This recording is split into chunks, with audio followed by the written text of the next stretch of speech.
Hey people, thank you for joining me. I really have to apologize for Friday. My phone freaked out on me and I didn't know how to sort it out, so I apologize that I couldn't get a devotion to you. But we're up and running. We're still in Ephesians chapter 6. We're talking about the armor of God, that vital stuff that God gives to us so that we can be protective of our spiritual lives. So many people end up going down the tubes because they don't put the armor on, or they don't put it all on.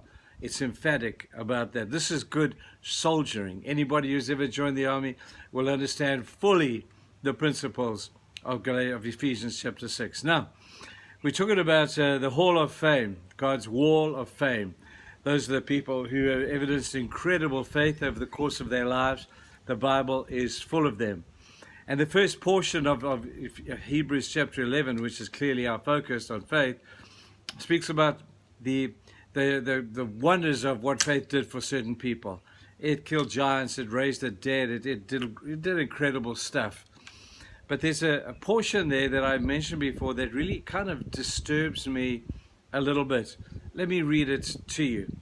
After all the exploits of these great men and women of faith, it suddenly says this: but others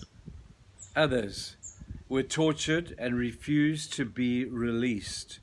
You mean that's faith? That, why didn't their faith see them out of their trouble so they may gain a better resurrection? These guys had a hope in something better than a good life. Some of them faced jeers and flogging, while still others were chained and put in prison. Surely the same faith that got others out of prison should have got these guys out of prison.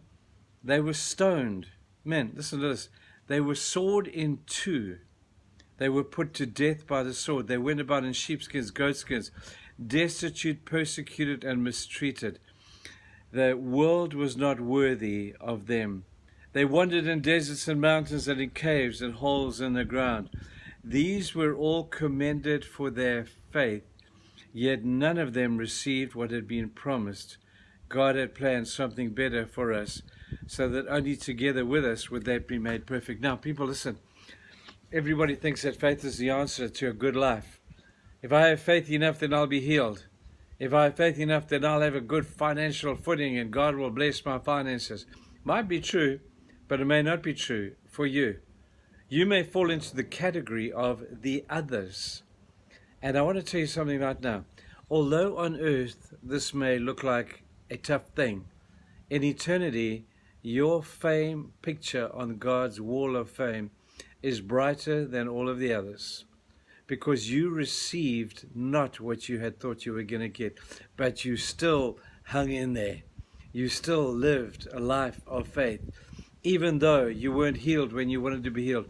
I heard a thing the other day, and I'm so embarrassed about it, is that there was a pastor preaching about healing, and a guy came forward and he was very ill and he was prayed for, and then when he didn't get better and he was on his deathbed, he said to the pastor, "Pastor, why didn't God heal me?"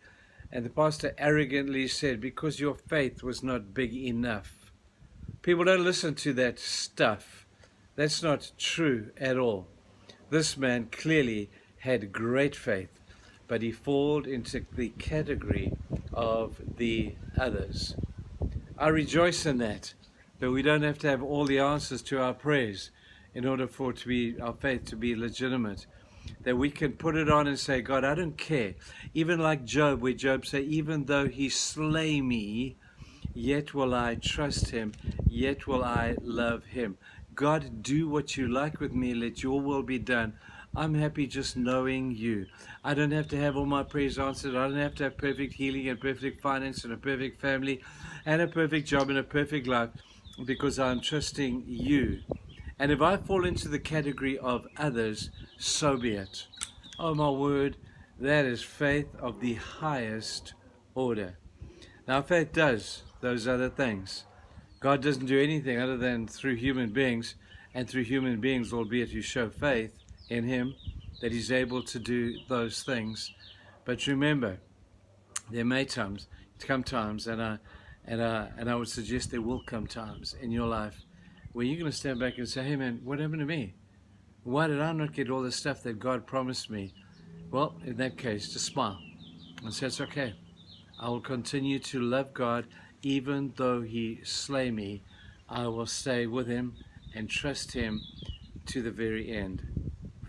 For those of you who are in the others category today, I've been there. I understand that. And I look around and say, why doesn't God use me the way he uses other people? Why do I have to have these prayers that I pray continually that never get answered?